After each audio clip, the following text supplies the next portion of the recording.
Bonsoir à tous et bienvenue dans ce nouveau numéro de Place des Enjeux. Ce soir, nous allons aborder une thématique qui, je le sais, vous concerne tous, puisque nous allons parler des déserts médicaux, nous allons parler des politiques publiques de santé. Et puis, je vous remercie d'ailleurs de nous suivre toujours aussi nombreux via les différents réseaux sociaux. Et puis, je sais également que vous nous suivez via nos différentes télévisions partenaires dans plus de 150 pays du monde entier. Donc, bienvenue à vous tous. Et puis, ce soir, j'ai le grand plaisir d'avoir à mes côtés sur le plateau 2 spécialistes de santé qui vont nous accompagner pendant toute l'émission et que je vous présente immédiatement. Antoine Pellissolo, bonsoir. Bonsoir. Bienvenue à vous. Alors, pour vous présenter, vous êtes secrétaire national du Parti socialiste, chargé de l'hôpital. Vous êtes également le premier maire adjoint de la ville de Créteil. Vous êtes conseiller départemental du Val-de-Marne. Et vous êtes psychiatre, vous êtes chef de service à l'hôpital Henri Mondor de Créteil. C'est ça. Voilà, et bien bienvenue Merci à vous. l'invitation. Merci. Et puis à vos côtés, alors j'ai le plaisir également de recevoir ce soir Olivier Daune. Olivier Daune, bonsoir et bienvenue à vous également. Bonsoir. Alors Olivier Daune, vous êtes le maire de Joinville-le-Pont, dans le 94. Vous êtes également conseiller régional d'Île-de-France, où vous êtes membre de la commission santé. Oui. Vous êtes membre du groupe Île-de-France rassemblé auprès de Valérie Pécresse. Et puis vous êtes pharmacien. Tout à fait. Voilà, donc bienvenue à vous deux sur le plateau pour cette émission consacrée à la santé et aux déserts médicaux. Alors effectivement, les déserts médicaux, on va les évoquer tout au long de cette émission. On va voir bien évidemment leur étendue, leurs causes, leurs conséquences sur la population. Et donc pour ce faire, je vous invite tout de suite très brièvement à regarder ensemble quelques chiffres.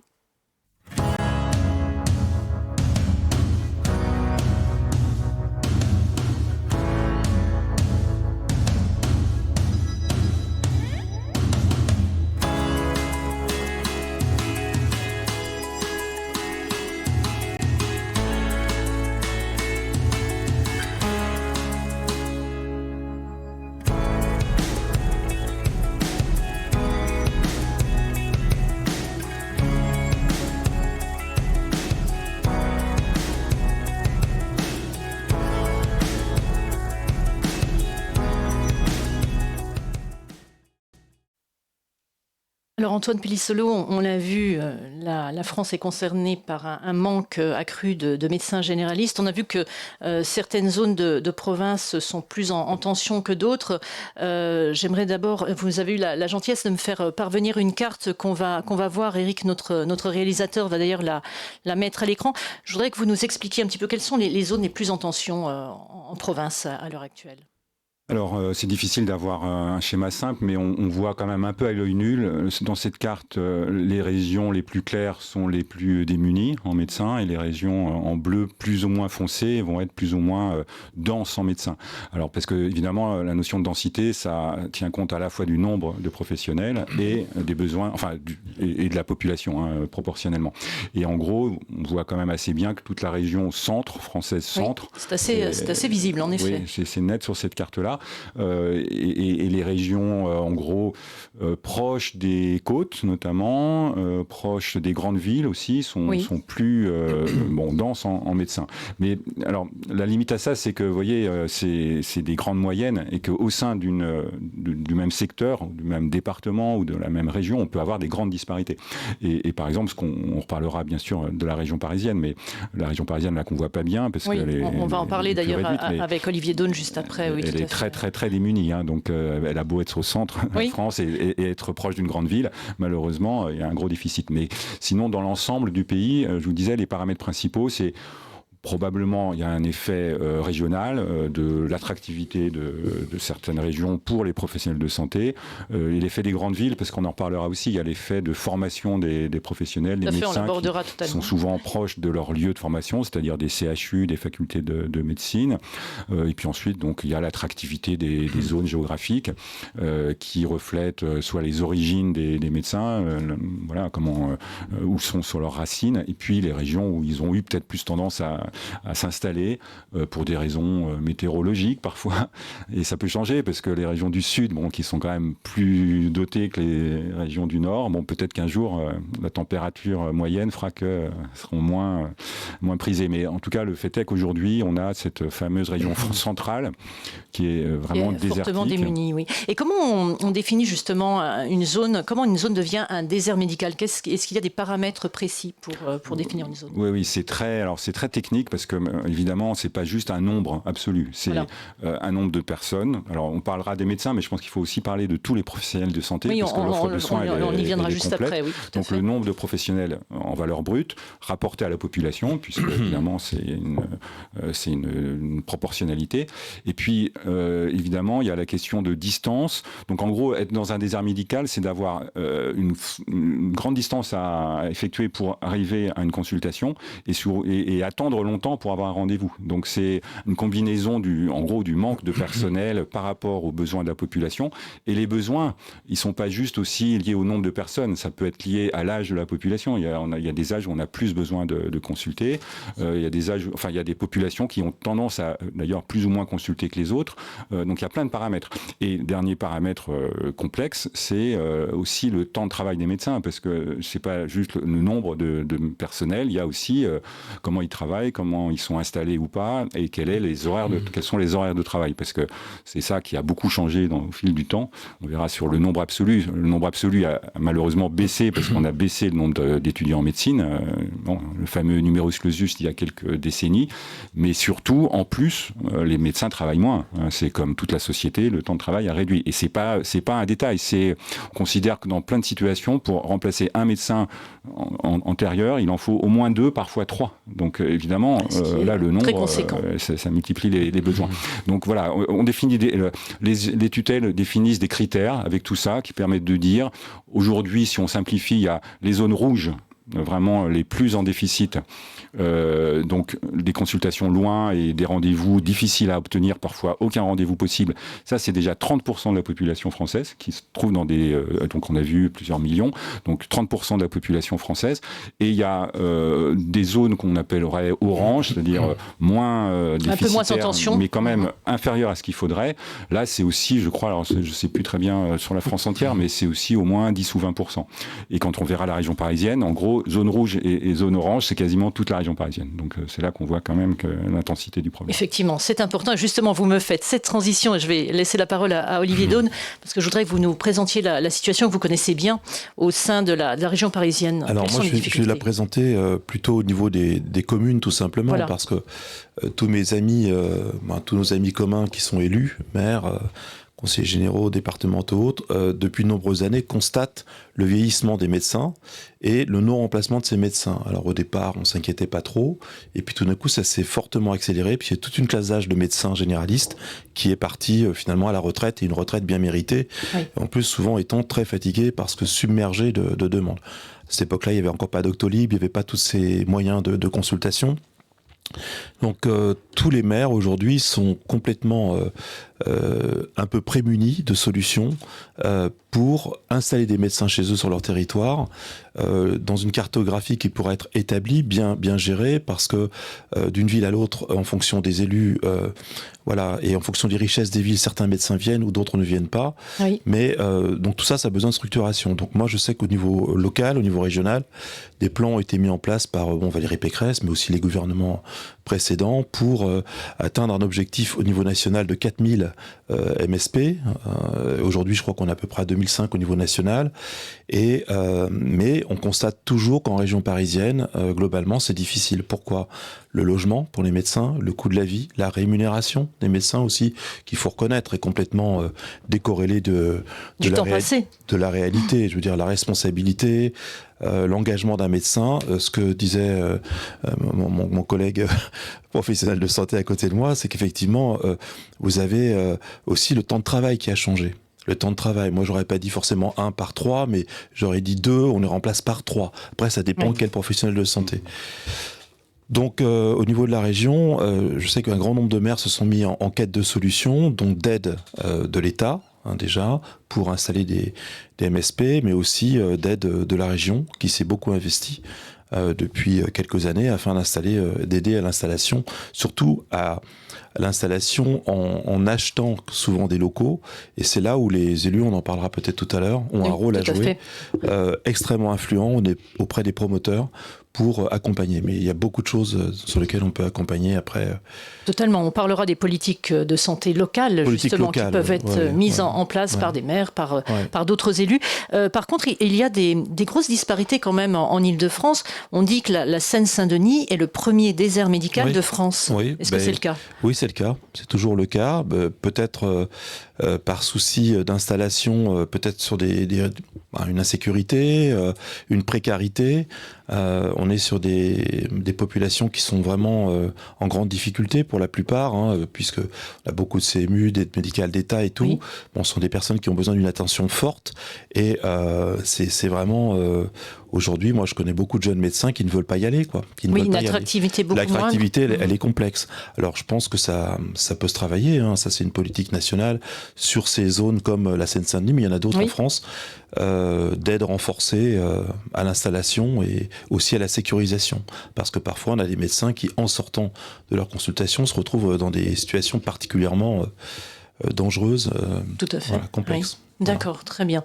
Alors moi j'aimerais qu'on fasse un petit tour d'horizon. On a parlé de l'Île-de-France en général. Je voudrais, comme vous êtes tous les deux élus de communes d'Île-de-France, vous nous parliez, Olivier Daune, justement de Joinville-le-Pont. Je sais que vous avez perdu beaucoup de médecins généralistes. Joinville-le-Pont, pour rappel, au-delà que ce soit la plus belle commune de France, mais bien évidemment, il faut bien de le présenter. Mais je n'ai pas de photo malheureusement. J'ai une photo de Créteil, mais pas de Joinville-le-Pont. J'en suis navré. Joinville-le-Pont, on a perdu 8 généralistes sur 20 000 habitants, 8 généralistes dans les 3-4 dernières années. Voilà. Oui, c'est énorme. Et c'est rapide, c'est un phénomène très rapide. C'est très rapide et ça n'a pas été anticipé. Alors moi, je suis maire depuis 2008. Oui. J'étais pharmacien, j'ai cédé mon entreprise il y a quelques mois et je l'ai vu arriver avec la pharmacie. Et l'objectif, en plus, avec un maire pharmacien conseiller régional, c'était quand même d'être à l'initiative lors de promotions immobilières, d'obligation des promoteurs à installer des locaux pour y mettre éventuellement des médecins dans un premier temps et aller ensuite vers une maison de santé. Alors, c'est ce qui s'est passé il y a quelques années sur la rue principale. Mon conseil municipal a imposé des locaux de 400 mètres carrés. Des médecins se sont installés. Ils ont été chassés par un recruteur de médecins parisiens. Vraiment, il y a eu une mission qui a été confiée puisque l'opérateur n'y arrivait pas. Et c'est deux jeunes médecins qui après se sont revenus me voir au bout de 2 ans en disant écoute, ça fonctionne super bien sur ta commune. Et moi je dis écoutez, moi je vous propose d'installer une MSP avec les hôpitaux. On en parlera tout à l'heure justement en parlant des politiques locales. Et ça s'est passé comme ça. Et là aujourd'hui il y a une boule de neige extrêmement importante puisque j'ai une grosse attractivité sur ma ville, la radiologie, les laboratoires. J'en parlerai tout à l'heure d'un hôtel hospitalier qui est signé à la mairie de Paris ce soir. Je pense, ou demain, et puis des maisons de santé, une grande proximité, avec un objectif, c'est qualité de vie aussi pour les soignants. C'est important, oui. D'où une politique sociale de logement dont on pourra parler, où j'ai réservé des logements pour des infirmières, des auxiliaires de vie, dans le cadre de contrats régionaux, et aussi une attention, alors pour les infirmières, mais aussi pour les médecins, un accompagnement sur le logement social et en même temps aussi un accompagnement à la vie familiale quand il y en a une, avec des soutiens en place de crèche.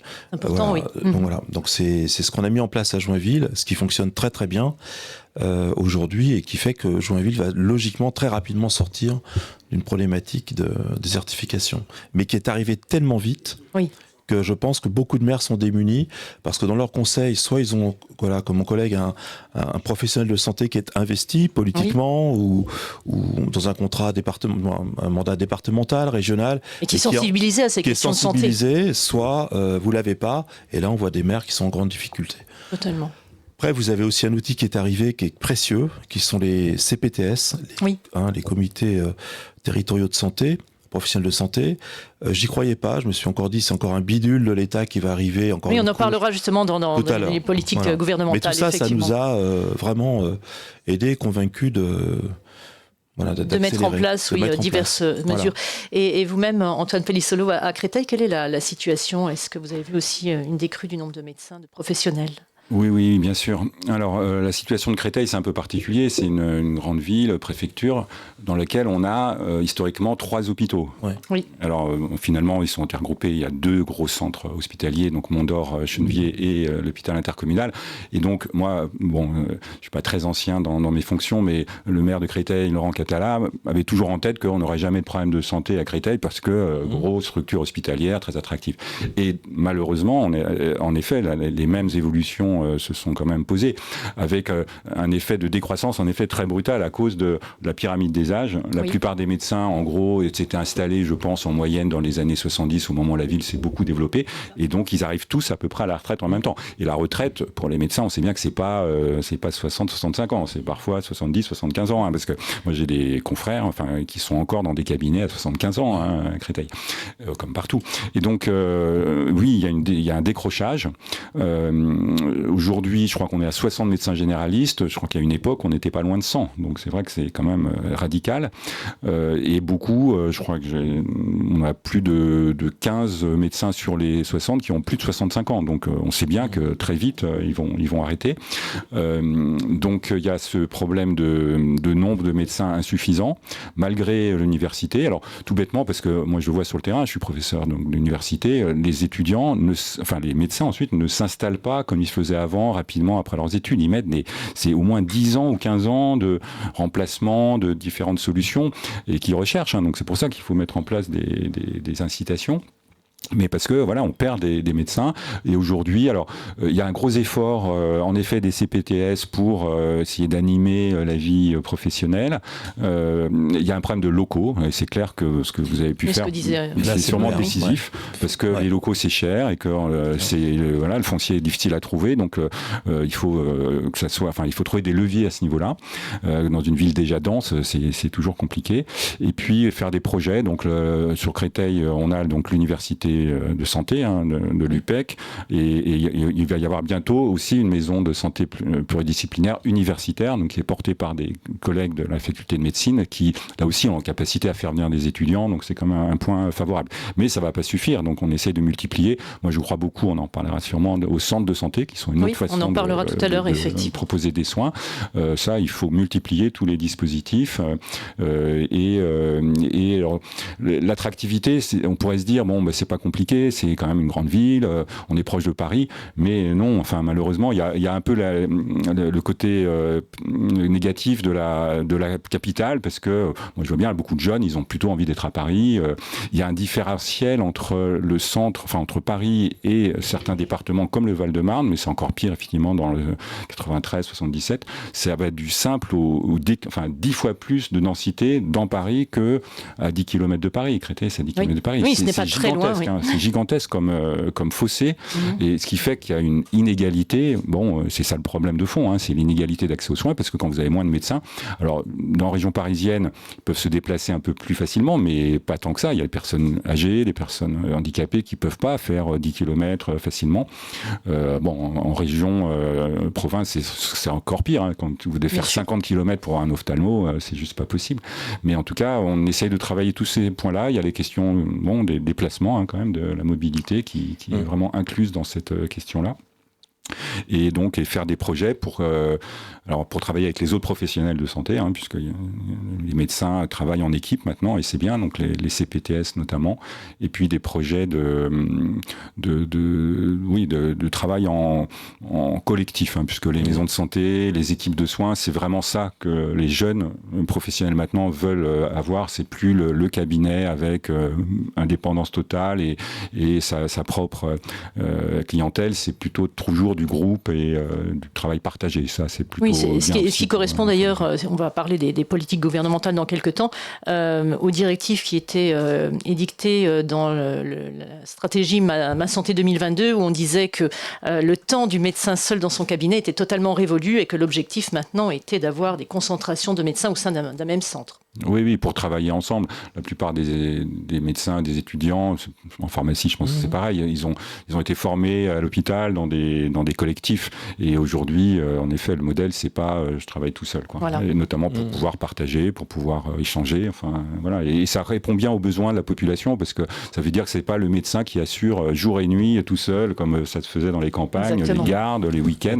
Bon, ils ont besoin d'une vie aussi personnelle aujourd'hui, on le sait. Et donc ça impose qu'il y ait une forme de partage, mais pas une réponse que ponctuelle, parce que ça c'est un autre problème qui risque de se développer. Il y a des alternatives maintenant qui sont proposées par des sociétés qui disent on vous propose de voir une consultation même à distance, puisqu'il y a la téléconsultation, mais de voir un médecin une fois, et puis après si vous avez besoin d'un autre, ça sera une autre personne, et sans suivi médical. Et ça c'est vraiment délétère en tout cas pour les personnes qui ont des maladies importantes. Vous savez, un des critères importants comme indice de santé publique, c'est le nombre de personnes qui sont en maladie de longue durée, qu'on appelle les ALD, qui ont en fait une affection chronique, qui nécessite un suivi et des soins au long cours.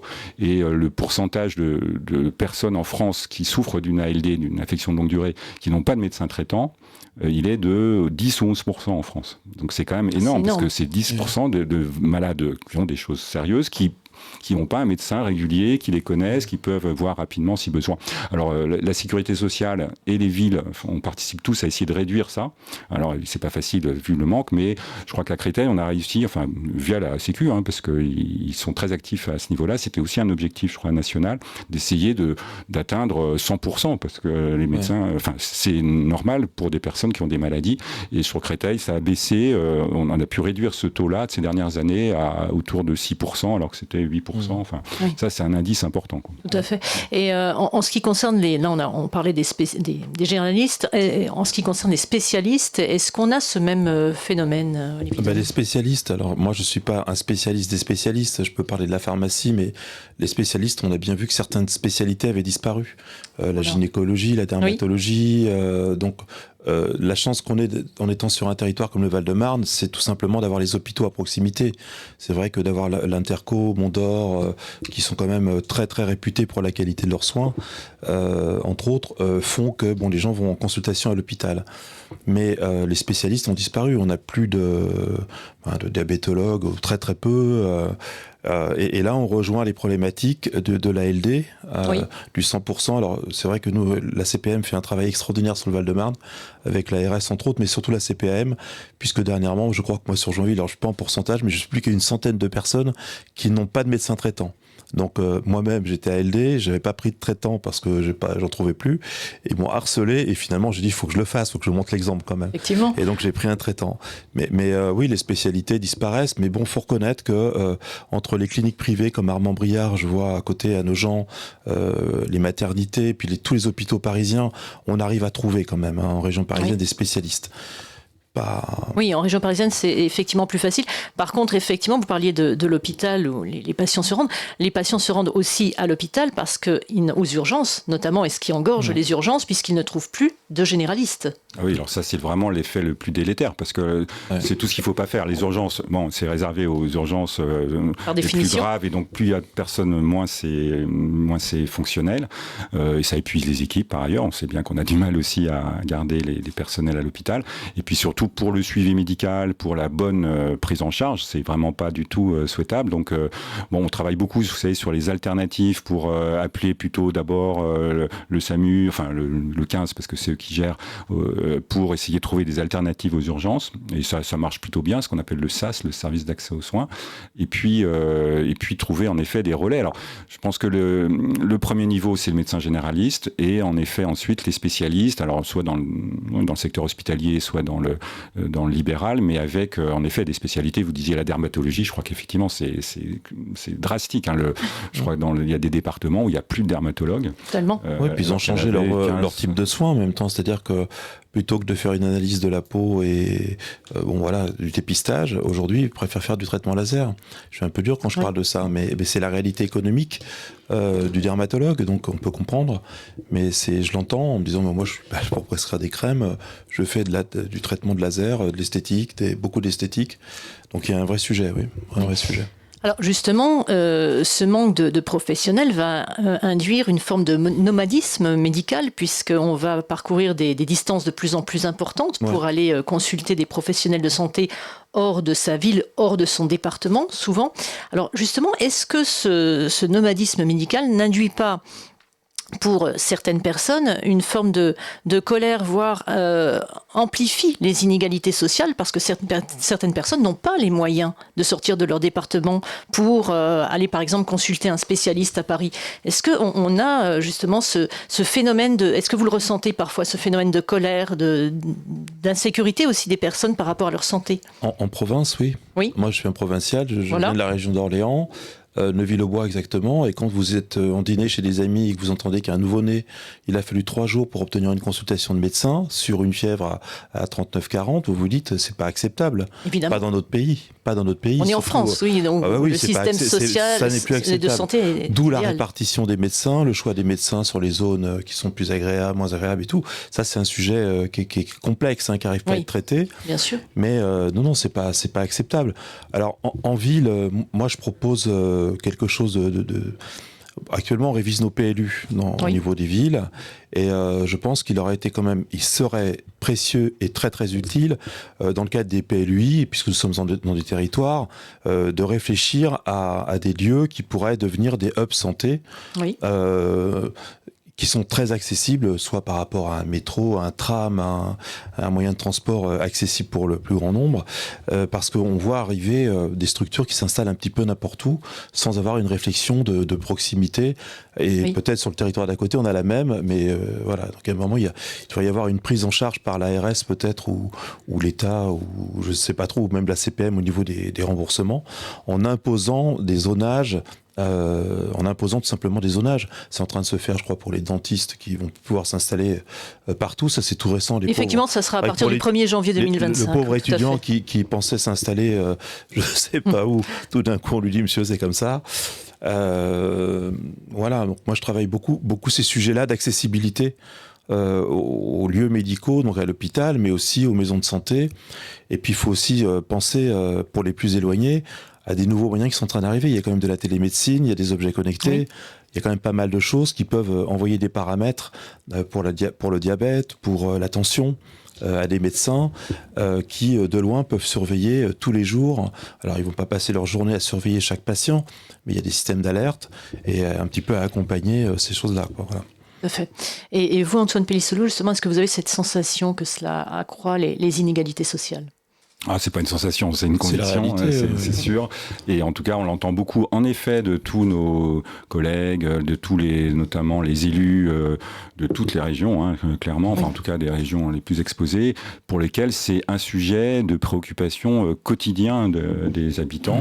De toute façon, il n'y a qu'à voir dans les sujets d'inquiétude de la population. Alors c'est pas toujours le premier, mais c'est au moins le deuxième ou le troisième sujet. On voyait 40% on l'a vu sur notre petit reportage, 40% de la population qui est inquiète pour sa santé et celle de ses proches. Oui, et sur le problème de l'accès aux soins. Et donc ça, c'est un sujet, évidemment, vous disiez d'inégalité, alors géographique, on voit bien, et puis social, parce qu'en effet, les plus démunis, ceux qui ont par nature déjà plus de risques de facteurs de mauvaise santé, parce que l'alimentation, parce que le logement, etc., sont souvent ceux qui ont plus de mal, en effet, à se déplacer, pour des raisons aussi de matériel de déplacement, et aussi pour des raisons un peu culturelles, socioculturelles, de mauvaise connaissance. Enfin, des gens qui sont très à l'aise dans les milieux un petit peu aisés, forcément, ils vont plus facilement trouver des manières... Le relationnel va jouer énormément. Ça peut jouer, c'est sûr, mais en plus même de connaître les réseaux, d'avoir un savoir-faire.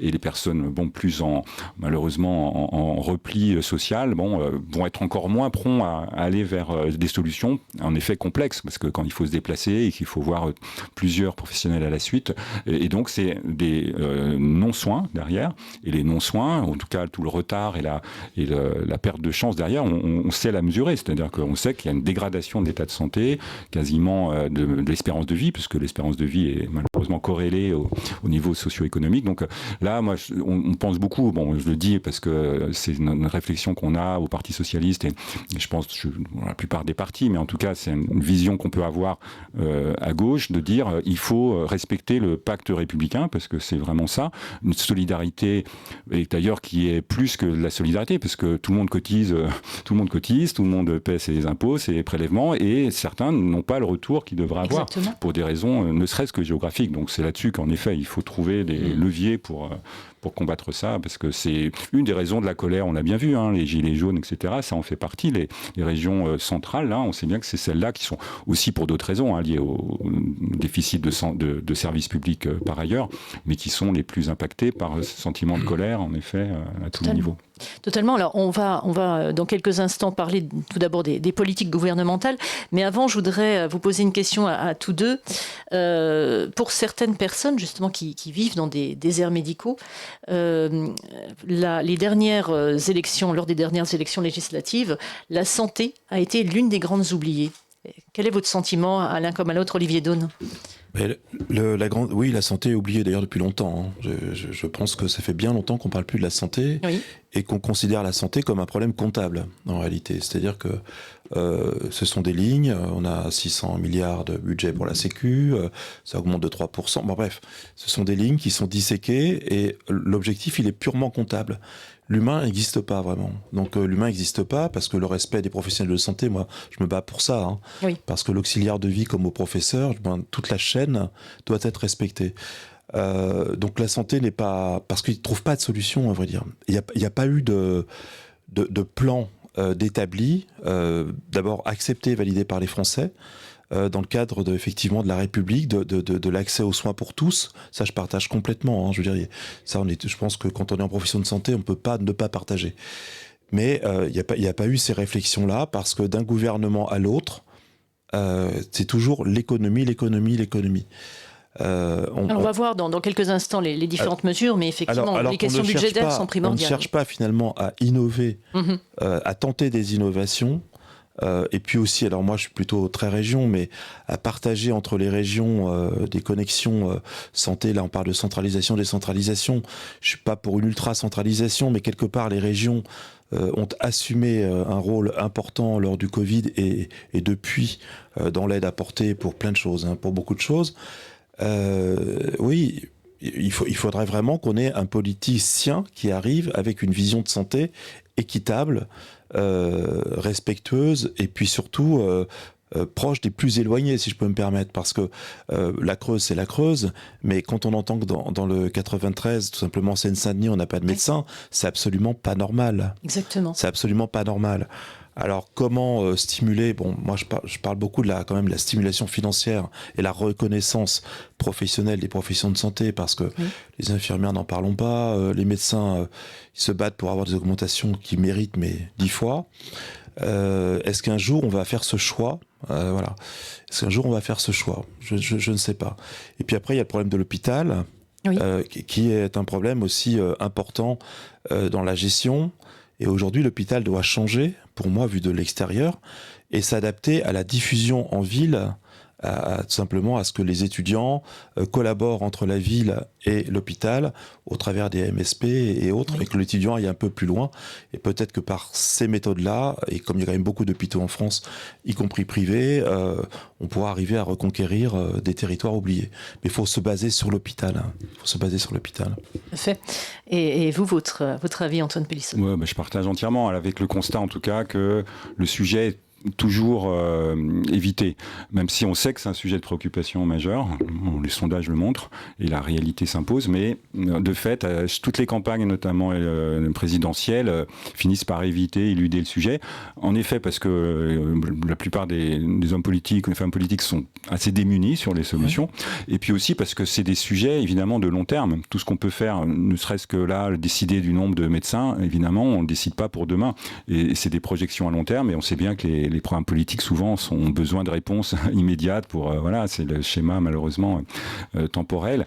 Mais il faut en effet se poser la question, et je pense que ça mériterait un vrai débat public, politique lors des élections, de savoir quel modèle de santé on veut, combien on veut investir, quel choix faisons-nous dans l'organisation des soins. Moi, je suis plutôt pour l'idée d'avoir un service public de santé, notamment de proximité, qui puisse répondre aux besoins de la population. Bon, c'est un choix, parce qu'il y a d'autres modèles, on sait bien. Ça exclut pas les modèles libéraux qui existent aussi, mais je pense que ça serait un investissement. Il y a un choix de la nation, mais il faut le poser, en effet, dans la discussion politique, c'en est une, mais en effet, il faut des gens qui s'emparent du problème, qui puissent le connaître, et c'est pas simple, c'est un sujet très technique, très complexe. Moi, j'essaie de porter aussi depuis des années la santé mentale. Bon, on commence à peu près maintenant à en entendre un peu parler, mais c'est vrai que c'est pour des non-spécialistes, c'est incompréhensible. Pour nous, c'est difficile, la psychiatrie, la santé mentale, mais pour des non-habitués, bon, ils s'en occupent ponctuellement, ils votent le budget tous les ans, et c'est là qu'il y a une catastrophe, en effet.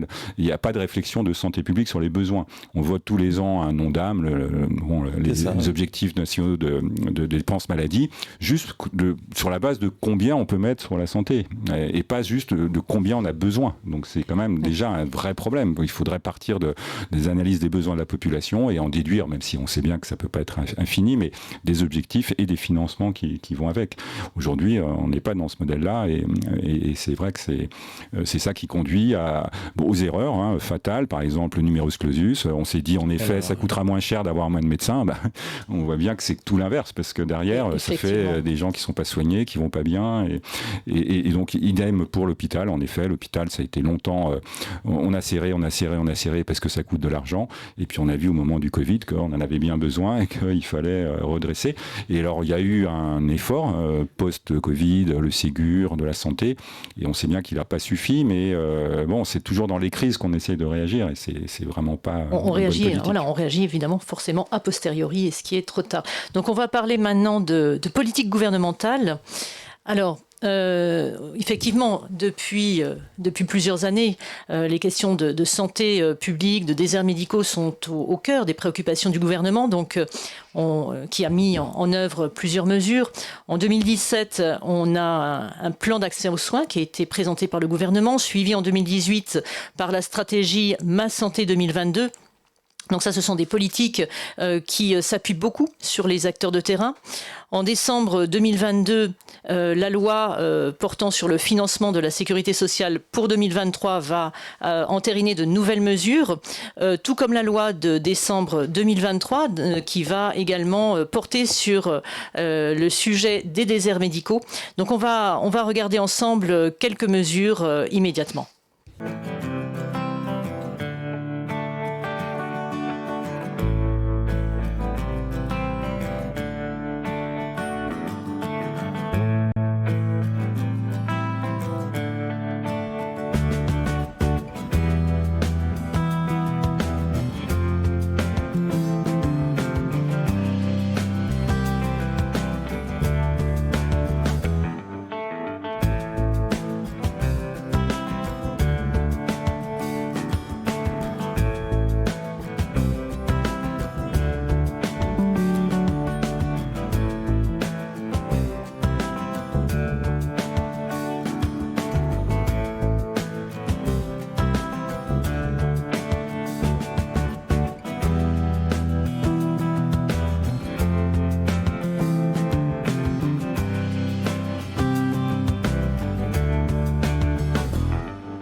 Voilà, alors on a vu quelques mesures qui ont été mises en œuvre au fil de ces politiques de santé. Alors, on va venir plus en détail sur certaines mesures, mais je voudrais tout d'abord votre sentiment globalement par rapport à toutes ces politiques. Quel est, Olivier Daune, votre sentiment global ?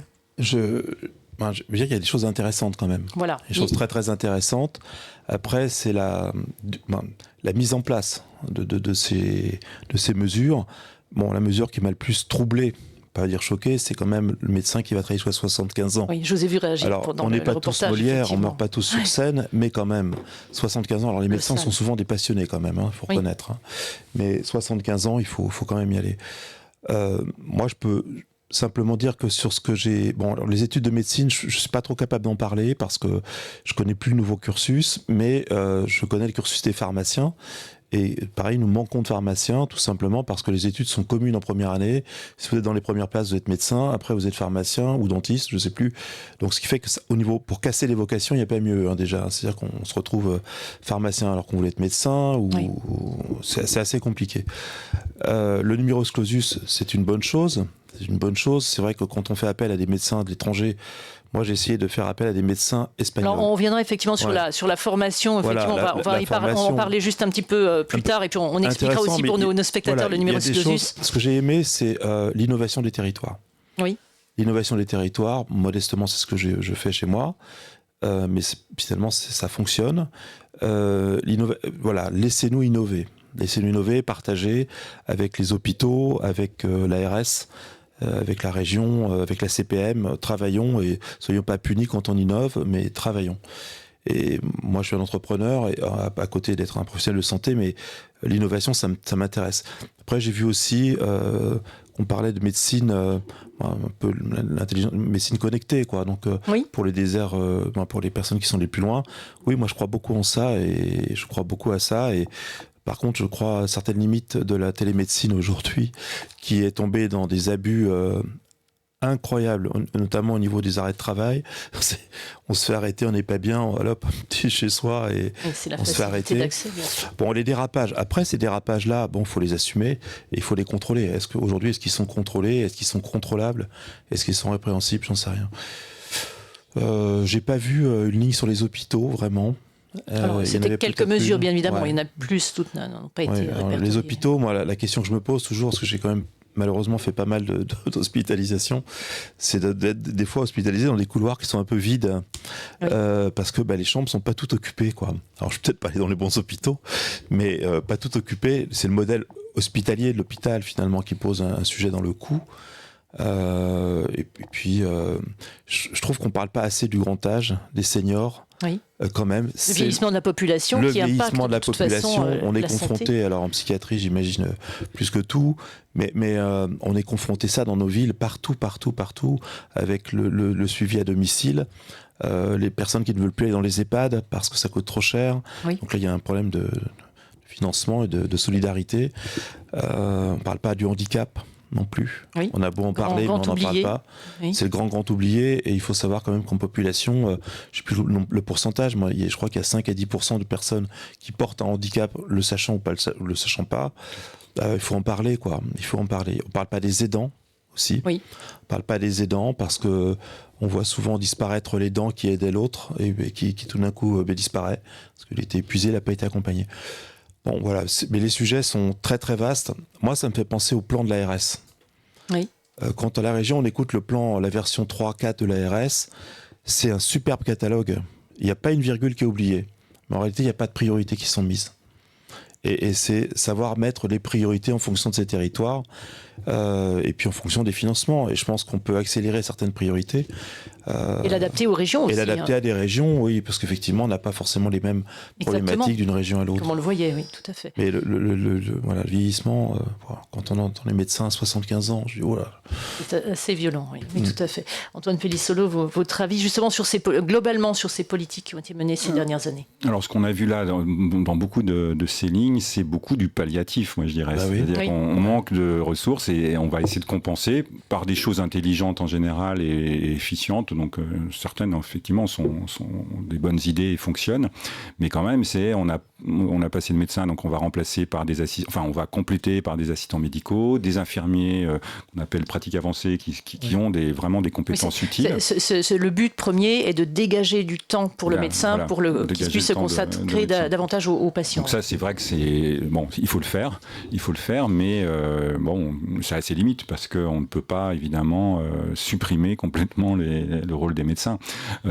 Alors le fait qu'il y ait en effet dans les territoires, alors c'est un peu de l'auto-organisation, ce qui peut être bien, mais ce qui parfois quand les acteurs le font pas, ça peut être compliqué. Donc il faudrait sûrement encore plus accompagner ça pour que il y a les CPTS qui se regroupent au niveau de la ville, il y a les GHT comme on dit, les groupes hospitaliers qui se regroupent aussi pour essayer d'avoir une vision d'ensemble sur un territoire, et c'est vraiment utile. La télémédecine, moi aussi j'ai beaucoup de réserves sur les excès et même sur en gros, il ne faut pas que ça devienne une médecine à deux vitesses avec ceux qui ne peuvent pas voir un vrai médecin, entre guillemets, parce que je vois mal comment on peut ausculter, examiner un patient en 5 minutes sur un écran. Ça va pour dépanner, en effet, un renouvellement d'ordonnance, par exemple. Voilà. Mais pour vraiment approfondir et puis avoir un lien de confiance, c'est pas possible. Aussi. Donc ça, j'ai peur qu'on mette trop de moyens qu'on considère que c'est la panacée pour, encore une fois, pour les personnes les plus vulnérables qui, dans ce cas-là, en gros, ne s'en servent pas et n'ont pas les aspects positifs. Donc ça, c'est une vigilance. Mais les mesures, dans l'ensemble, en effet, elles ont tout apporté une petite chose, mais sans, je pense, vision complète, comme on le disait, d'organisation. Oui, il n'y a pas de projet de fond, finalement. Oui. En tout cas, on a du mal à le voir. Tout à fait. Alors, on va voir certains aspects. On l'évoquait tout de suite avec Monsieur Daune. On parlait de la formation des soignants. Alors, on a vu la suppression du numerus clausus. Vous allez pouvoir l'expliquer aux personnes qui nous regardent. On a vu des améliorations une réforme de la formation. On a vu pour les médecins généralistes une 4e année pour justement faire des stages dans des zones en tension. Voilà. Quelles sont les pistes véritablement intéressantes en matière de formation? Je sais que c'est un sujet qui vous tient à cœur. Oui, parce que c'est un mon métier aussi. Voilà. Alors, la question du nombre de professionnels, médecins et autres, est vraiment cruciale parce que, on ne peut pas faire sans. Donc, malheureusement, on est parti d'un niveau de pénurie qui était vraiment organisé. Pour résumer, dans les années 70, on formait 9000 médecins par an. Oui.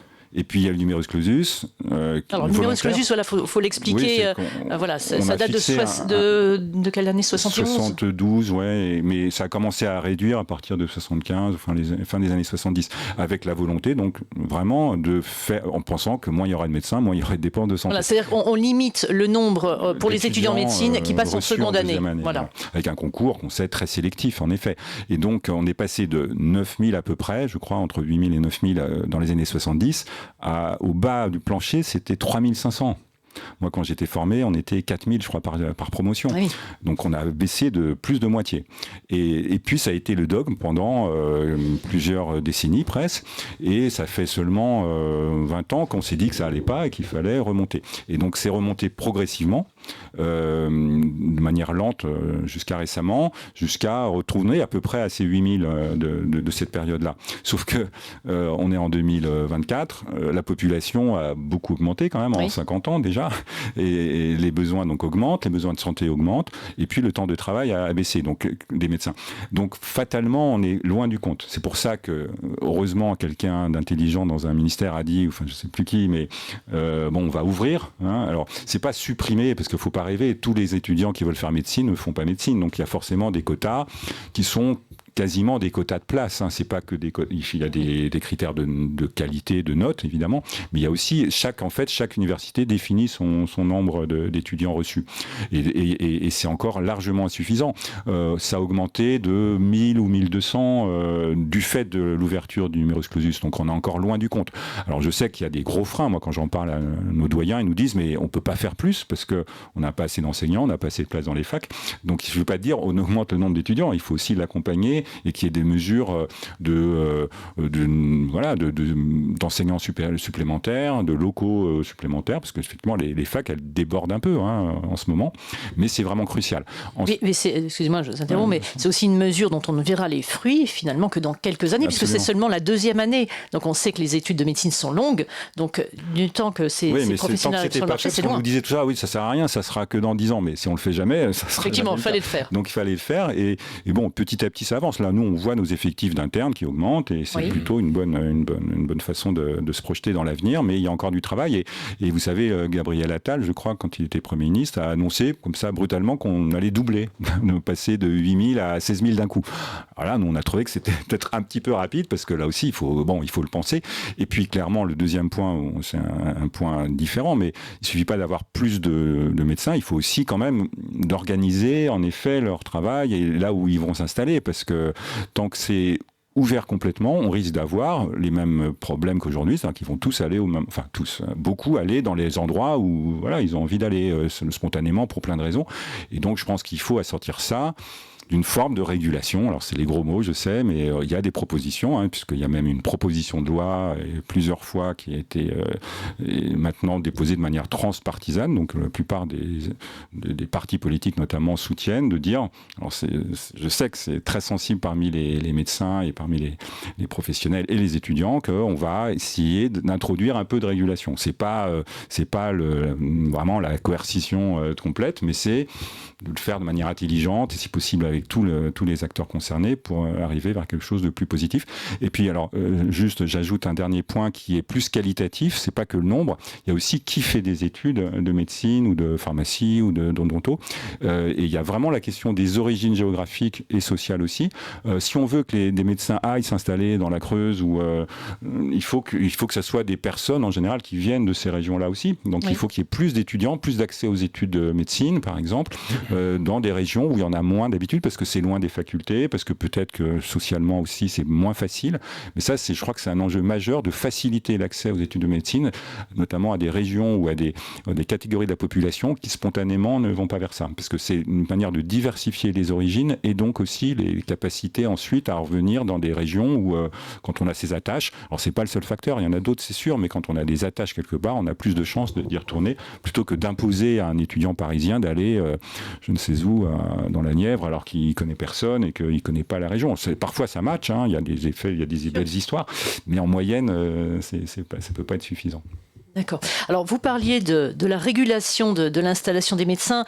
Et justement, le mois dernier, au sein de l'Assemblée nationale, il y a un groupe de travail qui a présenté une proposition de loi qui sera d'ailleurs mise au vote en début d'année. C'est une proposition d'ailleurs transpartisane. Voilà. Et Guillaume Garot du Parti socialiste qui l'a présentée.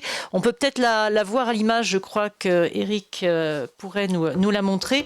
Et donc, justement, Olivier Daune, l'article 1 du texte de cette proposition veut créer une autorisation d'installation qui serait donc délivrée par les ARS. Alors effectivement, la régulation, ça n'a jamais été mis en œuvre en France, hormis pour les dentistes prochainement. C'est assez impopulaire chez les médecins. C'est la liberté d'installation qui est remise en cause, tout simplement. C'est le côté... le médecin, il est libre, comme le professionnel de santé, il est libre. Oui. Mais je pense qu'on est dans un moment d'histoire, j'ai envie de dire qu'on est en guerre avec la santé, quoi. Il faut absolument réagir. Alors, j'ai pas vu la proposition de loi, mais ce que je veux dire, c'est que... est-ce que c'est sur une durée ? Est-ce qu'on peut installer quelqu'un en disant, voilà, vous partez 5 ans, vous devez 5 ans à la nation, par exemple, en allant à tel endroit, comme à l'armée, à une époque. Oui. Peut-être que ça pourrait être une solution, mais à un moment, il va falloir quand même un petit peu pousser. Alors c'est sûr, pour la génération de médecins qui arrivent, les études sont longues aussi, et tout d'un coup, se retrouver très, très délocalisé dans une région où on connaît personne, ça peut être compliqué. Mais bon, moi, je suis pas choqué. Je pense qu'à un moment, il faut...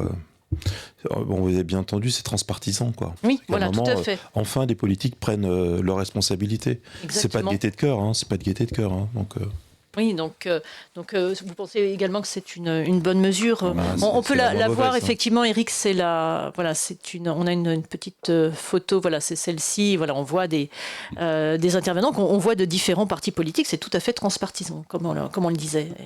Oui, alors il faut vraiment regarder dans le détail parce que c'est pas du tout on va vous imposer des choses. C'est plutôt on tient compte quand même des enjeux de santé publique et je pense qu'à des professionnels c'est important de leur parler comme ça. Je vous disais les pertes de chance liées aux non-consultations c'est vraiment important et en gros on vous laisse le choix. d'aller là où on a besoin de vous. Enfin, je pense qu'il faut le présenter comme ça. Là où vous avez besoin de vous, c'est là où il n'y a pas déjà 3 dermatologues dans le même quartier, par exemple. Je ferai une caricature, mais donc le texte, c'est vraiment, on limite juste l'accès à des zones qui sont considérées, et avec tout un travail sur comment, comme on disait au départ, comment on définit ces zones, parce qu'il faut qu'il y ait un consensus pour dire, bon, vous pouvez aller où vous voulez, sauf les endroits où il y en a déjà beaucoup, ou sauf s'il y a un départ. Donc là, ce qui est prévu, c'est chaque fois qu'il y a un départ à la retraite, on peut le remplacer. Mais et c'est pas vous allez aller à tel endroit. C'est plutôt il y a des endroits où vous pouvez pas aller. Je pense que présenter comme ça, c'est plus acceptable. Oui. Avec aussi tout un tas d'autres mesures d'incitation à le faire, que ça soit de l'État ou que ça soit des collectivités locales pour organiser les installations, les parcours de soins, etc. Et demander une contribution. En effet, alors les pharmaciens sont régulés, je ne me trompe pas. Maintenant, les dentistes aussi, les infirmiers sont régulés depuis longtemps, les kinés, enfin, je crois que toutes les professions, il n'y a pas vraiment de raison qu'on dise il n'y a que les médecins qui ont une liberté de pratique, c'est évident, mais qui auraient une liberté totale dans quand même un contrat qui est celui quand même de l'effort national, parce que c'est la sécurité sociale quand même qui prend en charge la plupart des revenus de ces médecins dans le cadre des conventions. Donc il y a quand même ce lien. Alors par contre, il faut se méfier parce que nous on le sent, on l'entend tout le temps. Les étudiants qui ont dit ça, notamment une espèce de service rendu, enfin d'obligation de service derrière, très vite, et ça c'est vrai, nous disent mais on a déjà fait 4 ans maintenant, 5 ans d'internat, et ça clairement, ils ont donné un peu à la nation ce qu'ils devaient, avec beaucoup, je pense, d'efforts de leur part. Donc, c'est pas vraiment ça. C'est pas un temps à donner. Enfin, je crois pas, à part la 4e année, là, qui est très, très compliquée à mettre en place aujourd'hui, là, parce que c'est vrai que c'est en ce moment que ça se fait. Mais par contre, c'est plutôt la liberté, sauf de ne pas accentuer les inégalités. Enfin, on peut voir ça comme ça pour que ça soit vécu de manière plutôt, plus positive que on vous oblige à aller là. Parce que ça, c'est sûr que forcément, la réponse est tout de suite, moi, je vais faire autre chose. Et il y a toujours des contournements qui seront encore plus délétères parce que ils vont pas s'installer. Enfin, ils trouveront d'autres façons. En santé, on peut travailler de plein de manières différentes. Donc, il faut qu'il y ait un enjeu ensuite d'utilité publique. Oui. Et justement, comme vous le disiez très justement, là, c'est de la contrainte, mais inciter, c'est forcément mieux. Quelles seraient les mesures gouvernementales incitatives, à votre avis, Olivier Daune, qui seraient les plus à même de favoriser l'installation des médecins dans ces déserts médicaux? Gouvernemental, de toute façon, ça ne peut être pour moi, une aide financière ou une aide au logement, un accompagnement, quoi, une sorte de contrat d'accompagnement, alors à définir en fonction des zones, mais déjà se déraciner, c'est pas forcément évident. Comme on le disait. Mais ça passera que par une aide financière. Je vois pas. Alors, quelle hauteur? C'est toujours pareil. Actuellement, les caisses sont franchement pas pleines. Il faut un petit quelque chose, quoi. Oui, ça passe par le financier. Vous aussi, Antoine Pellissier. Oui, sauf que ça a beaucoup déjà été tenté. Ça a été tenté, oui. Il y a des contrats d'engagement au service public pour les étudiants, donc certains le font, mais c'est très peu, donc c'est pas suffisant. Il y a les aides à l'installation, même les aides à la pérennité. Et ça, il faut le faire, parce qu'en effet, il y a des endroits où c'est encore plus dur qu'ailleurs, enfin plus dur au sens c'est un effort en effet important, mais ça ne suffit pas. C'est pour ça qu'il faut trouver d'autres méthodes, et il n'y a pas qu'un seul moyen, c'est un ensemble de mesures. Et moi, je crois vraiment qu'il faut construire aussi des conditions d'accueil. Il y a les logements, il y a les services publics. On sait bien qu'il y a des zones où il n'y a plus d'école, où il n'y a plus de transport, et on ne va pas dire aux médecins d'aller s'installer tout seul dans une région comme ça. Donc, il faut être très imaginatif, et la plupart des régions font des expérimentations ou des propositions, par exemple, en lien quand même avec la grande ville, pas trop éloignée, où on va avoir des postes de médecins qui vont faire un peu les deux. Alors, souvent, ils se déplacent eux-mêmes, mais certains acceptent de le faire, sur un temps donné, éventuellement, sur un temps de leur travail, et puis d'organiser des lieux où il y a, en effet, plusieurs professionnels ensemble, parce que la solitude n'est vraiment pas une bonne solution, où on travaille aussi à l'accueil des conjoints, parce que c'est des gens qui ont déjà souvent des enfants, quand ils arrivent sur le marché du travail, ils ont 30-35 ans, donc on ne peut pas considérer qu'on va partir comme ça, loin de tout. Donc organiser, en gros, l'aménagement, c'est une question d'aménagement du territoire, de trouver en quoi on va construire un projet projet de maison de santé ou de centre de santé. Donc, je reviens un peu là-dessus, parce qu'un centre de santé, ça peut être aussi en lien avec l'hôpital, avec des professionnels qui travaillent sur plusieurs sites. Nous, on le voit déjà, à Mont-d'Or, on a beaucoup de professionnels, enfin de médecins qui travaillent à Melun, à Nemours, parce que c'est notre territoire un petit peu de soutien, parce que c'est des endroits où il y a donc des déserts, et même les hôpitaux ont du mal à recruter. Donc on a des médecins qui acceptent de faire 2 journées par semaine, par exemple, dans un autre service d'un autre hôpital. Et ça peut se faire aussi en ville, enfin ça peut être tout à fait possible. Donc ça, c'est vraiment un modèle en effet qu'il faut construire sur le terrain, parce qu'on ne peut pas le décréter comme ça d'en haut, mais il faut le faciliter. C'est sûr qu'il faut donner les moyens. Et nous, on a une demande aussi là-dessus, enfin quelque chose qui serait une proposition, c'est de définir des cadres d'emploi qui correspondent à ça. On puisse avoir des postes vraiment partagés entre travailler en ville, travailler à l'hôpital, avec des bonnes conditions en effet salariales et en tout cas de statut, ce qui aujourd'hui est quasiment infaisable, ou alors c'est hyper compliqué au plan administratif. Et là, il faudrait pouvoir faciliter ces évolutions. Tout à fait. Alors là, on a des mesures aussi qui se font à l'échelon local. On y reviendra bien évidemment, c'est un point important dans quelques instants. Et avant qu'on ne parle de politique locale, il y a 2 aspects aussi qu'on a vus dans le reportage sur lequel je voudrais votre avis. C'est tout d'abord pour les PADU, donc les praticiens à diplôme hors de l'Union européenne. Alors on a de plus en plus recours, Olivier Daune, à des médecins qui viennent hors de France. Oui, en pharmacie aussi. Voilà, mais après, aussi. c'est la légalité du diplôme, quoi. Est-ce qu'il est reconnu ou pas reconnu ? Moi, j'ai pas les chiffres, à vrai dire. Je connais pas les chiffres des extérieurs qui viennent chez nous. Par contre, ce que je connais, c'est l'histoire d'Orléans, où une université de médecine a été ouverte en collaboration avec un pays étranger, ce qui fait qu'on se forme sous le nom de l'université étrangère, mais on devient médecin quand même grâce à ça. Ça évite d'aller, je crois, à Zagreb, ou je ne sais plus à quel endroit. En Roumanie. En Roumanie, oui, c'est ça. Donc peut-être que c'est ça qu'il faudrait faire en réalité, c'est à un moment faire un pont de régularisation, mais je sais qu'au niveau de la pharmacie, les diplômes ne sont pas vraiment reconnus. Au niveau des médecins, je ne sais pas comment ça se passe, c'est compliqué. C'est compliqué, mais alors c'est évident que c'est un des points sur lequel il faut avancer. Donc les médecins de l'Union européenne ont maintenant des équivalences. Par contre, on a beaucoup de collègues qui viennent du Maghreb, essentiellement, enfin en tout cas de Tunisie, Algérie, Maroc, et puis d'autres aussi, mais en majorité ces pays-là, qui sont souvent bien formés, qui ont envie de venir.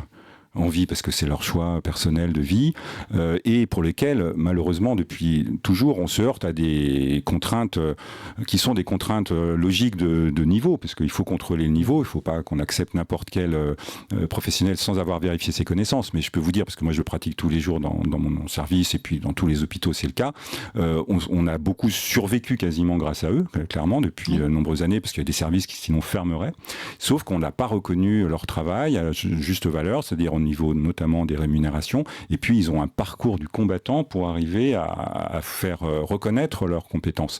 Alors que pour certains, c'est une évidence. Moi, je vais vous donner un exemple personnel, mais j'ai un collègue qui a fait les mêmes études que moi, qui est libanais, parce que c'est les mêmes problèmes, hors européens, qui a le même niveau que moi, qui était professeur de psychiatrie à Beyrouth, qui est maintenant la nationalité française en plus, sauf que son diplôme n'a pas été reconnu. Donc s'il voulait travailler en France, parce que c'est son souhait maintenant, il faudrait qu'il refasse quasiment 3 ans d'internat et revenir à un niveau de base, quoi. Et ça, c'est pas raisonnable, parce qu'on a besoin de ces compétences. Et immédiatement. Et bien sûr. Et de toute façon, je vous dis, c'est déjà le cas. Il y a des hôpitaux quasiment qui ne fonctionnent que grâce à ça. Oui. Et donc, alors, il y a eu un petit peu de progrès ces dernières années. On a tellement insisté là-dessus que ça a été un peu entendu. Il y a une petite facilitation, mais qui est encore très insuffisante.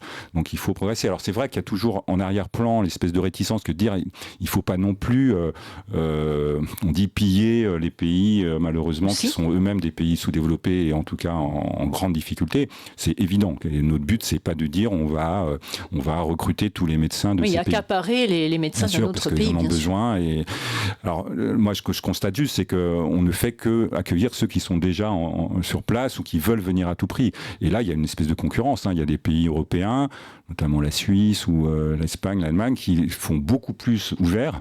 Et moi, je préfère qu'ils viennent en France, ces collègues-là, plutôt que dans d'autres pays. Donc, il faut faciliter les choses parce que, encore une fois, c'est leur choix. C'est pas de dire on va les chercher. Ça serait quand même pas éthique.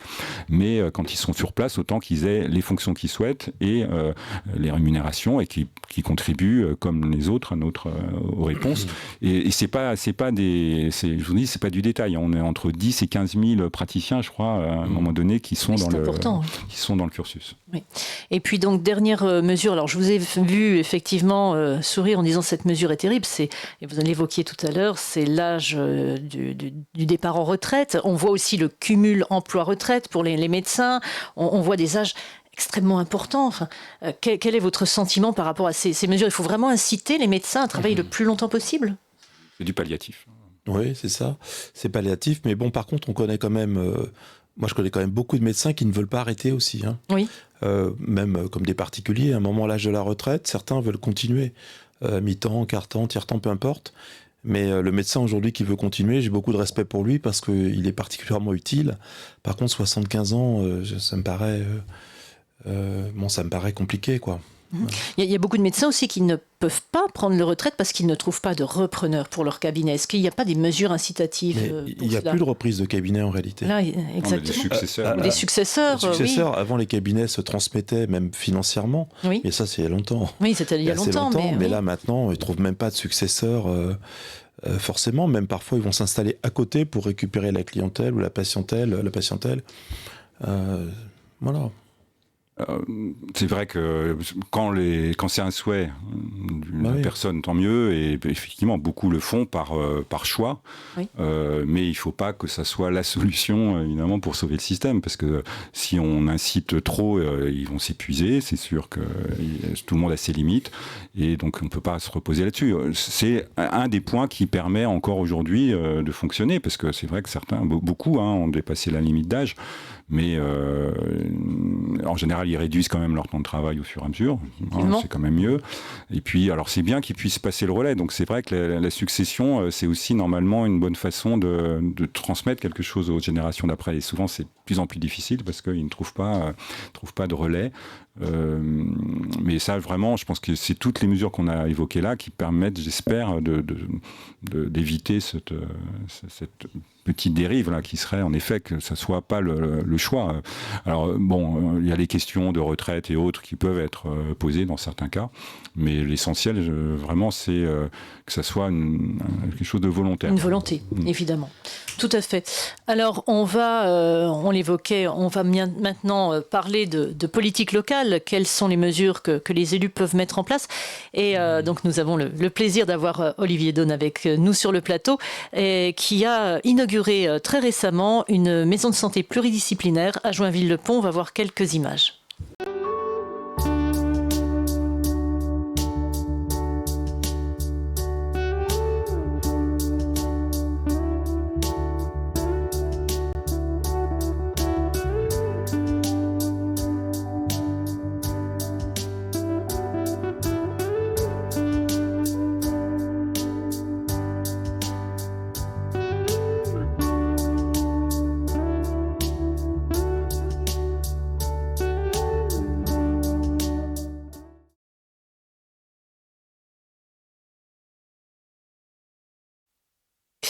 Alors, Olivier Daune, moi j'aimerais que vous nous parliez, que vous nous présentiez ce projet. Cette aventure. Oui, cette aventure. C'est avant tout une aventure. Tout un quartier a été restructuré, rebâti en 2010. Et à l'époque, des médecins j'avais demandé à des promoteurs, nous avions demandé à des promoteurs de réserver 400 mètres carrés pour installer des médecins, sachant qu'on avait déjà plus beaucoup de médecins, y compris des professionnels paramédicaux. Bon. J'ai employé un recruteur à l'époque, oui. C'est le groupe FH qui a engagé un recruteur et qui a installé 2 médecins qui rapidement ont été débordés et sont venus me voir en me disant, écoutez, à l'occasion d'une autre construction, est-ce qu'il n'y aurait pas un local? Alors l'enjeu était clair, c'était l'enjeu financier. Moi j'ai souhaité les accompagner, il fallait qu'ils deviennent propriétaires. Oui. Il fallait qu'ils deviennent propriétaires parce que installer des médecins sur une maison de santé, s'ils ne sont pas propriétaires, s'il n'y a pas une capitalisation partagée à un moment, le risque c'est qu'ils partent sur une autre commune ou qu'ils s'installent sur quelque chose qui va les intéresser un peu plus loin. Donc il fallait concevoir quelque chose d'intéressant, ce qui a été le cas. Le promoteur a accepté, dans le cadre d'un texte d'urbanisme, d'avoir un rez-de-chaussée dit Synaspic qui permet d'accueillir des crèches en contrepartie de droits de construction supplémentaires. Là c'était un cabinet médical. ça a permis l'installation de 9 ou 10 box en réalité, avec 6 généralistes et puis d'autres professionnels de santé. On les voit à l'image, on voit une partie d'équipe, j'imagine. Tous jeunes, c'est exceptionnel à vivre. J'imaginais pas ça il y a quelques années, parce que le médecin qui était chez lui, tout seul, avec sa secrétaire à l'ancienne, ou son secrétaire, tout d'un coup, ils ont un secrétariat partagé. Et moi-même, en tant que patient, j'ai constaté qu'un médecin sortait d'un box à l'autre pour compléter la vie du collègue. Je trouve ça extrêmement honnête intellectuellement. Oui. Voilà, et donc cette aventure on vient d'inaugurer là, donc avec un financement de la région de 250 000 €. Voilà, parce que la région vous a soutenu dans ce projet. Voilà, la région a soutenu à hauteur de 250 000 €. La région soutient beaucoup de créations, souvent portées par des maires qui viennent les voir. Et donc c'est une première étape pour la ville, puisque les mêmes, j'ai identifié sur une autre partie de la ville une autre MSP qui peut se créer. J'étais en contact avec eux tout à l'heure, et le projet immobilier démarre. Et là, c'est une plus petite structure, on est sur 150 mètres carrés, mais ça sera réservé aussi à des médecins, dans le cadre de la CPTS et puis de tous ces jeunes médecins. Alors l'intérêt, c'est aussi la transversalité avec l'hôpital, puisque tout d'un coup, on a des jeunes étudiants qui ont aussi le droit de prescrire. Oui. Dans le cadre des réformes des études, et ça, c'est très très intéressant. Donc d'abord, ils apprennent tout de suite, comme à l'hôpital, ils apprennent, et en plus, ils apprécient l'endroit. Donc à un moment, ils commencent à s'inspirer du territoire et à se dire, je souhaiterais m'installer dans cette région de Joinville, Nogent, Créteil, peu importe, mais autour, rester dans le Val-de-Marne. Ça, c'est intéressant. Pour les étudiants, moi j'ai discuté avec beaucoup d'entre eux, et c'est très important pour le maire de ressentir ça, de se dire qu'on les a captés intelligemment, j'ai envie de dire, et qu'en plus, maintenant, ils s'approprient le territoire. Oui, on parlait de mesures incitatives tout à l'heure. Certes, à Joinville, vous n'êtes pas dans un désert médical, mais si tel était le cas, je pense que ça pourrait concourir à les garder en place. Puisque lors de l'inauguration, je leur ai proposé aussi des logements, puisque j'ai encore la possibilité d'attribuer des logements, malgré la loi qui nous a supprimé cette possibilité, puisqu'on a transféré à un bailleur privé, donc j'ai encore des quotas de logements. Et ça me permet d'épauler des jeunes médecins, des infirmières, des professions de santé qui veulent rester sur la ville. Et puis pour un démarrage dans la vie, à un moment ou à un autre, ils vont partir sur autre chose. Et puis l'accompagnement, on en parlait tout à l'heure, au niveau des crèches, au niveau des écoles. Et ça, c'est fondamental. Parce qu'on parlait aussi du conjoint, là, tout à l'heure. Oui. En province, le conjoint qui se retrouve complètement déraciné, qui n'est pas dans la médecine et qui est au fin fond d'une campagne, c'est quelque chose à vivre quand même. Quelque chose à vivre. Voilà, donc on a mis ça en place, donc une deuxième va ouvrir. Et là, très prochainement, la mairie de Paris votait là ce soir, un hôtel hospitalier de 80 chambres, en partenariat donc avec le Crédit Agricole, qui me réalise 2 projets sur la ville de Joinville, qui me réalise un premier projet qui démarre là, qui s'appelle Artemisia, qui est un projet inclusif, avec 30 appartements dédiés à des femmes handicapées, avec handicap ou violence, un Fab Lab, parce qu'on associe aussi de la culture et à la problématique de la santé, une crèche avec spectre autistique, en lien avec notre PMI, et un café type café joyeux sur les bords de Marne. Et ça sera un lieu ouvert au public, mais protégé aussi par des professionnels de santé. Là, il y aura une cabine de télémédecine. Ça démarre. Ensuite, donc l'hôtel hospitalier, c'est un projet qui vient aussi du Crédit Agricole, qui est porté au départ sur un projet de nuitée à 80 € de pré-hospitalisation ou d'après-hospitalisation. La femme qui vient d'accoucher, qui rentre chez elle mais qui a personne, on garde aux 3 jours, ou un problème cardiaque, on est en pré-hospitalisation, donc avec des bracelets connectés. Alors, dans les hôtels hospitaliers, il y a quand même une petite médicalisation sur celui-ci. Oui. Qui est mise en place. Il y a une salle de sport santé de 500 mètres carrés qui est installée sur cet hôtel. Vous avez 40 places de répit pour autistes adultes qui sont installées de jour, et 40 places de répit de jour pour Alzheimer. Et dernièrement, j'ai une boîte, c'est pas une boîte, mais c'est une structure qui vient de Montpellier, d'hospitalisation, du moins d'hôpital de jour et de nuit 24/24, d'urgence, qui va s'installer, qui est en contact avec l'Interco, pour soulager l'Interco et justement être au plus près de chez soi. Il va travailler avec les hôpitaux d'à côté, l'hôpital national de Saint-Maurice, et travaillera, donc ça c'était aussi ma demande, avec les professionnels de santé de la ville, les labos. Voilà, c'est pas le système du HAD où là, tout d'un coup, le patient est décorrélé de sa structure médicale locale. Tout d'un coup, finalement, on reste en collaboration. D'où l'importance finalement des CPTS et tout ce qui est en train de se passer. Là, l'ARS m'a présenté un nouveau programme aussi, je crois que ça s'appelle CRT, où un particulier pourrait sur un numéro appeler et être mis en relation avec une personne pouvant l'aider à la suite de soins, une maman qui tombe chez elle, ou voilà, donc le portage des repas, les soins et autres. Donc ça se structure pas mal. Bon, on est en métropole, on a cette chance. Mais ça se structure et avec la volonté des élus, je pense qu'on va arriver à faire de bonnes choses. Moi, l'exemple de Joinville va faire des petits autours. Ça, oui, c'est ça, parce que c'est une magnifique illustration des politiques locales, publiques locales qui viennent se substituer finalement aux projets gouvernementaux qu'on a vus qui étaient insuffisants et qui peuvent faire des émules, justement, donner des idées à d'autres maires, d'autres élus. Autre projet qui sort, qui est juste à côté, en réalité, c'est un projet que j'appelle Couteau Suisse, qui est un projet avec l'INSEP qui arrive avec une centaine de logements, les prépas de Berthelot, un CHU de femmes qui viennent d'accoucher sans logement, de 30 logements, piloté par une association de la région, Aurore. Et finalement, voilà, c'est beaucoup de transversalité. Et ce qui m'a beaucoup touché, moi, localement, c'est que finalement, toutes ces personnes qui sont un peu exclues, l'Alzheimer, bref, on n'en veut pas en parler, c'est dans un petit coin, ça tombe dans les familles, c'est la catastrophe. L'autisme, c'est une grande cause pour moi parce que j'ai rencontré des autistes dans mon métier et je me suis toujours dit mais pourquoi on s'occupe pas de ces gens-là, quoi, pourquoi on les accompagne pas? Oui, c'est important, on a d'ailleurs sur Armada une émission dédiée à l'autisme. Ah oui, c'est vraiment fondamental. Et là, on a réussi avec un partenaire privé. Et là, on n'est pas dans le cadre d'un partenariat financier. Tout est préfinancé. En fonction de subventions qui sont préétablies. Et le Crédit Agricole porte l'ouvrage immobilier, mais après le reste, c'est autonome. Et donc, vous voyez, vous avez un CHU, vous avez des populations très défavorisées HLM qui sont à côté, qui sont pas qu'on vient de refaire. Et tout ça, ça va vivre ensemble avec le sport, avec voilà, on essaye de recréer du lien. Oui. On recrée du lien social par la même occasion. Je transfère aussi ma PMI dans cette zone pour pouvoir accompagner la petite enfance. Bravo.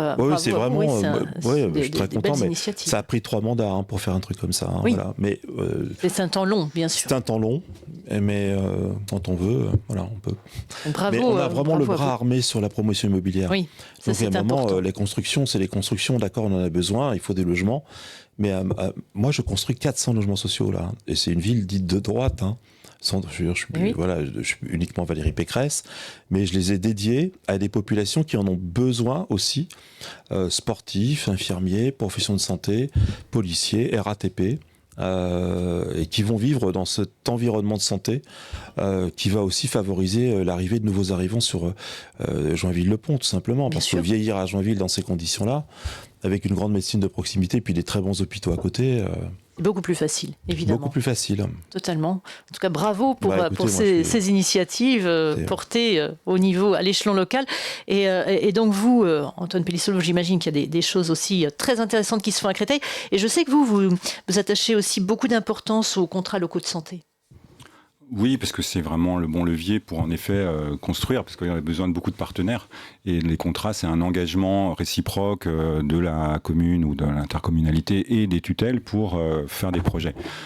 Et ça, vraiment, on voit bien l'intérêt de se mettre tous autour de la table avec l'État, les collectivités, les professionnels, pour faire émerger les projets. Alors nous, par exemple, ce qui a pu être fait dans ce cadre-là, c'est une consultation sans rendez-vous pour toutes les personnes qui n'ont pas de médecin traitant, qui ont besoin d'un rendez-vous, plutôt que d'aller aux urgences. Donc c'est ce qu'on appelle le CAMI. Vous savez, il y a le SAMI qui habituellement est ouvert plutôt en soirée. Donc là, on a pu l'ouvrir en plus en journée.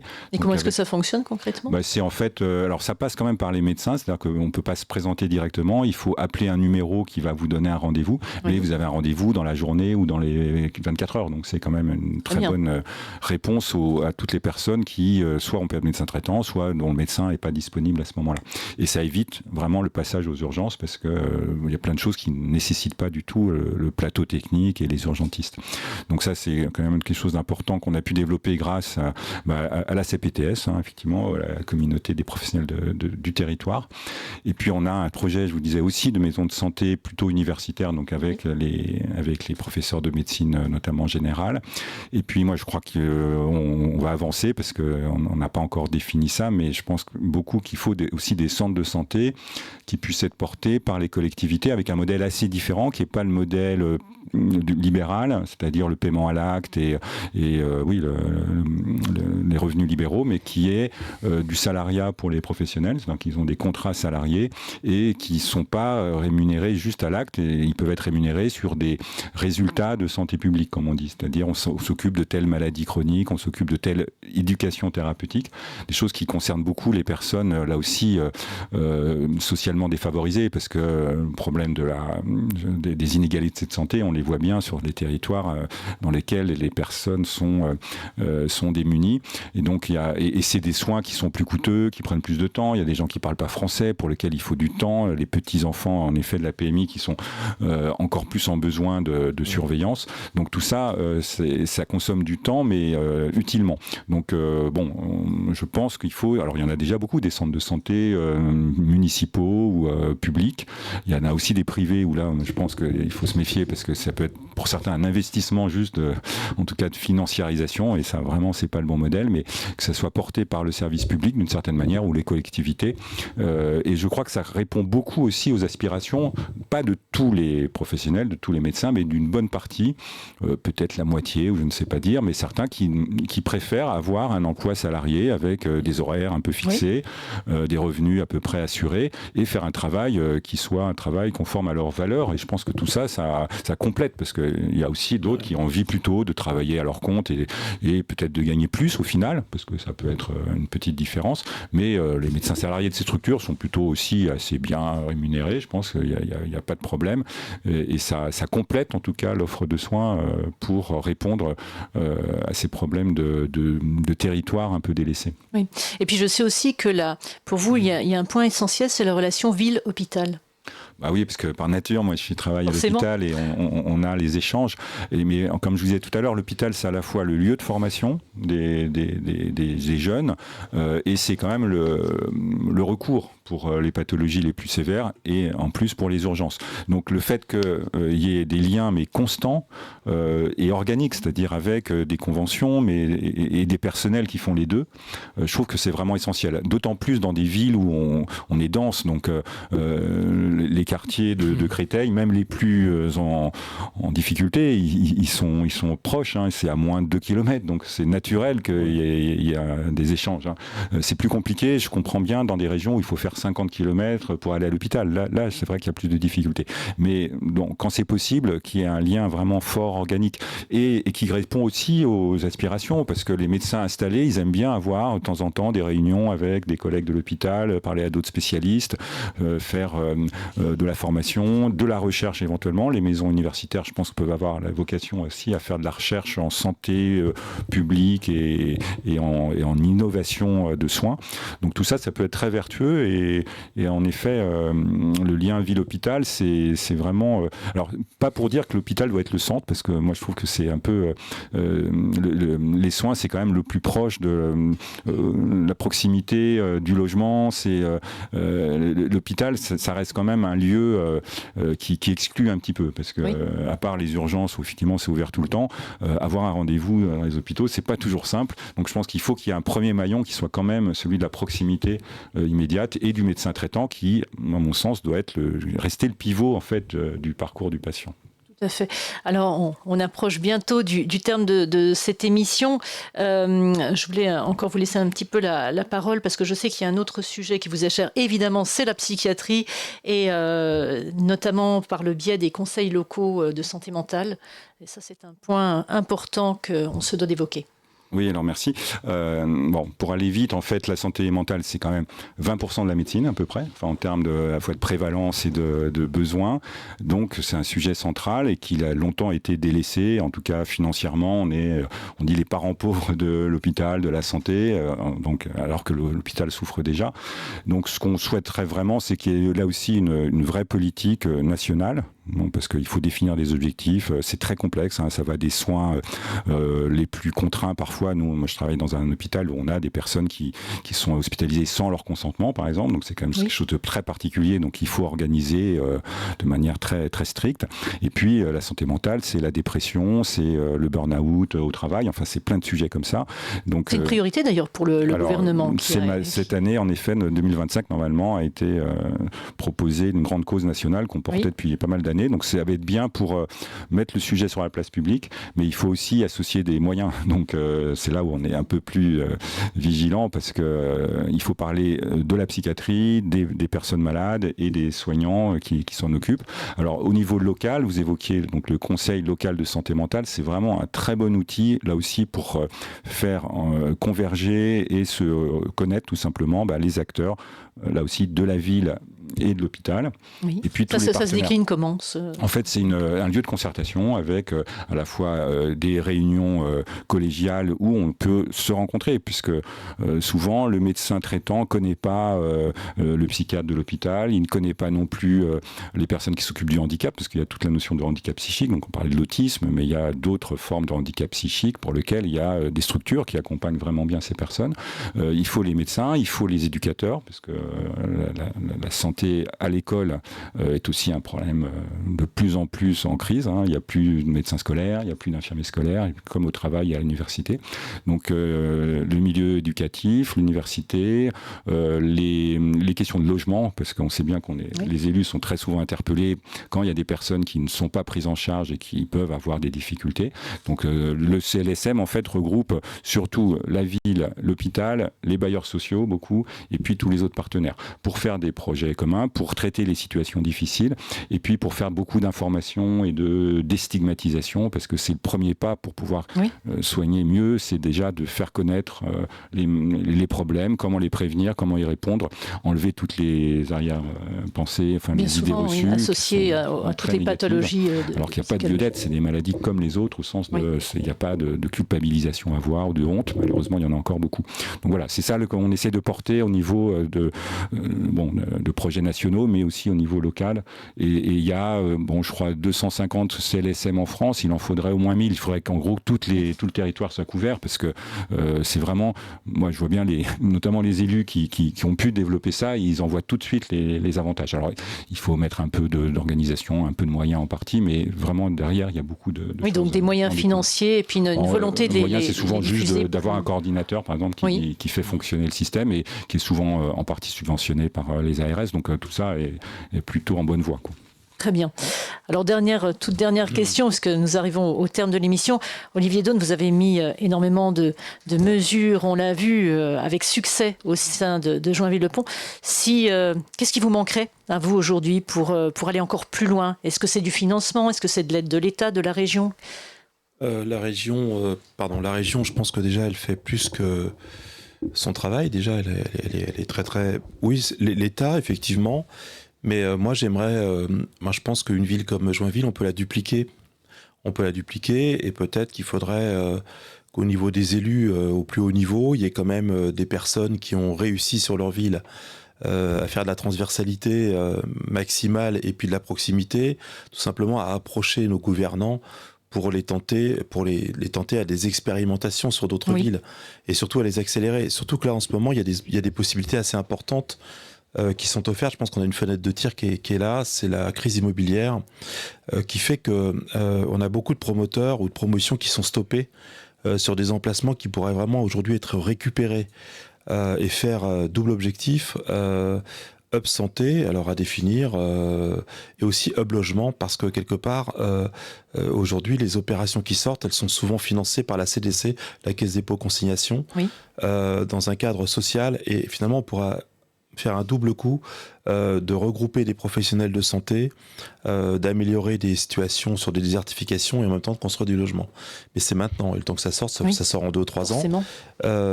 C'est l'occasion de regrouper des structures, de restructurer, mais est-ce qu'il y a un grand ordonnateur quelque part? Je ne sais pas.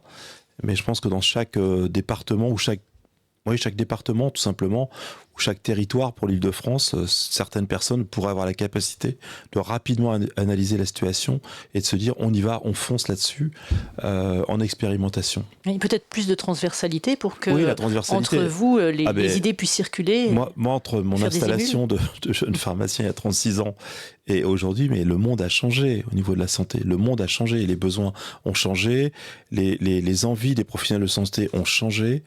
Et puis, il faut vivre aussi avec son temps et avec ce qui est en train d'arriver, les expérimentations d'intelligence artificielle. Mais ça, c'est le grand mot. Mais quand même, il se passe des choses, quoi. Il se passe des choses et on a accès à beaucoup de choses au niveau du monde entier.